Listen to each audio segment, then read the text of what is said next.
Yes exactly. దీంట్లో ఇంత ఒక్క సివియారిటీ నిమిషం, ఉంటుంది. తీగల కృష్ణారెడ్డి గారు లైన్లోకి వచ్చారు. ఎస్ తీగల కృష్ణారెడ్డి గారు. నమస్కారం. కృష్ణారెడ్డి గారు నమస్తే. నమస్కారం. నమస్కారం. ఇప్పుడే మీ పేరు చదివాను సార్. ఫోన్ ట్యాపింగ్ లిస్ట్లో మీ పేరు ఉంది.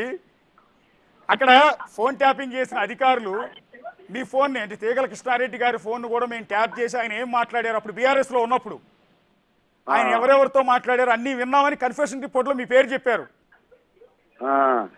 ఏం మాట్లాడని చెప్పారు? ఏం మాట్లాడారో చెప్పలా, మీ ఫోన్ ట్యాప్ చేసాము విన్నామని మాత్రం చెప్తున్నారు. నేనేమైనా డెకాయిటింగ్ కాదు, లేకపోతే దొంగని కాదు. అదే చెప్పాం. ఇంతకుముందు ఎప్పుడు వివాదాలు లేదు. కృష్ణారెడ్డి గారి ఫోన్, అది కూడా బీఆర్ఎస్లోనే ఉన్నారు మీరు. నేను బీఆర్ఎస్ ఉన్నా, టీఆర్ఎస్లో ఉన్నా, టీడీపీలో ఉన్నా, మగవానికే బతికా కానీ ట్యాబ్లింగ్ చేసుకొని బతకాల్సిన అవసరం నాకు లేదు. Yes exactly. తీగల కృష్ణారెడ్డి గారు, మనం ఇప్పుడు బిగ్ టీవీ స్క్రీన్ మీద కూడా చెప్తుంది కూడా అదే. తీగల కృష్ణారెడ్డి గారు అందరితో మంచిగా ఉంటారు, ఏ పార్టీలో ఉన్నా హుందాగా వ్యవహరిస్తారు.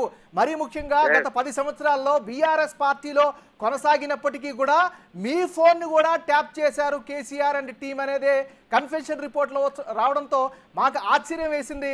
అందుకే ఇమీడియట్గా మిమ్మల్ని లైన్లో తీసుకున్నాం. ఇప్పటి వరకు మీతో మాట్లాడింది Big TV executive editor Ashok. మళ్ళీ వాళ్ళు మీతో సంప్రదిస్తారు. చెప్పండి సార్.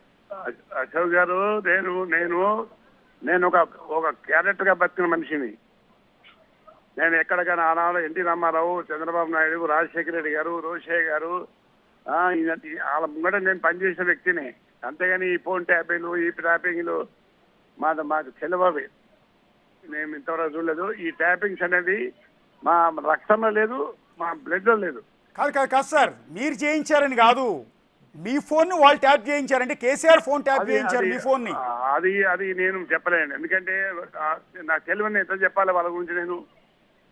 కాదు సార్, మీకు అర్థం కాదు కృష్ణారెడ్డి గారు.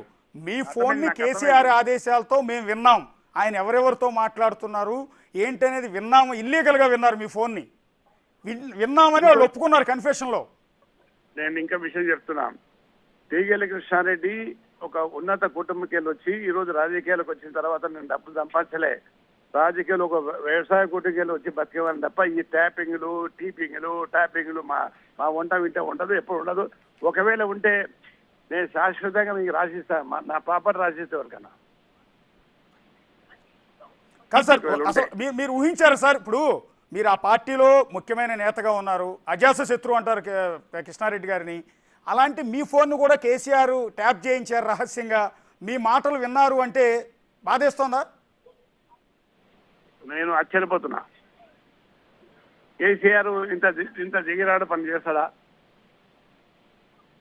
అవసరమా అంతా? నేను ఒక పార్టీలో గెలిచి వచ్చి ఒక పార్టీలో పిలిస్తే పోయిన వ్యక్తిని. నేను ఆ పార్టీలో టీఆర్ఎస్ పార్టీలో ఏ పదవి అనుభవించలే, నష్టపోయినా. నాకే పదవి లేదు వాళ్ళు. నేను ఓన్లీ ఎన్టీ రామారావు, చంద్రబాబు నాయుడు నేను పదవి అనుభవించిన.